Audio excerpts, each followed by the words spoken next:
Hi, it's me again with Corel Draw Tips and Tricks, and somebody posted this picture, and I actually found it and converted to a vector file, and she has this, and she wants to turn it into just the opposite. She wants to invert the colors, and a couple people kind of told her how to do it. I thought I'd make a video, because if you go to Effects, go to Transform and invert the colors, that doesn't do it for you, because there's no color there. Maybe in the original clip art it was, but I thought I'd show how to do this.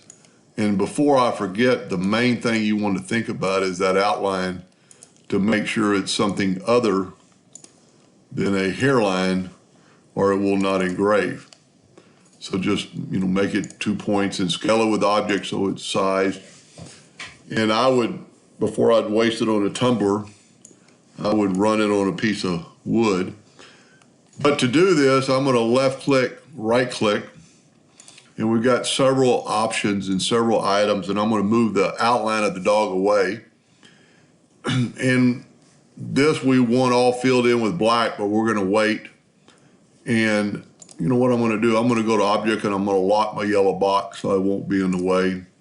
And I'm going to take all these items, and I'm going to right click and fill them in with black. And well, you know what I need to do? I need to get the original back, so I won't, that was already filled in with black. So let's keep the original so I kind of know what it looks like.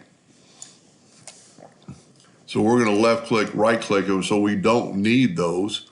So we're going to take the Smart Fill tool on black and fill in this part of the dog. And we're going to move it over just to make it easier. We're going to go ahead and get all of his toes. And this is where you'd want to take this outline and maybe move it over to make sure that at this point you turn it into something other than a hairline, so it will engrave and not cut. That might be a little bit too thick, but that's your personal preference.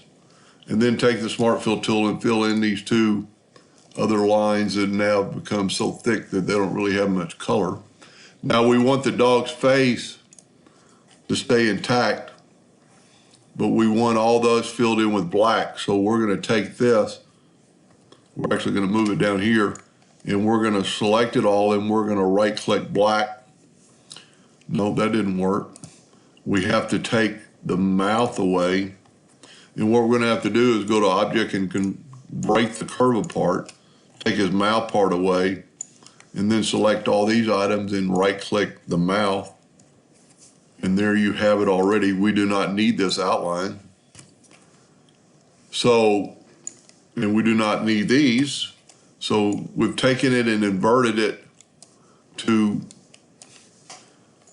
somehow my yellow box got unlocked, but that doesn't matter. So we've made it totally different. So I guess what she's doing is engraving this on a colored tumbler. And so the yellow lines will not engrave, but the black will. Anyway, I hope that helped a little bit, and thank you for watching.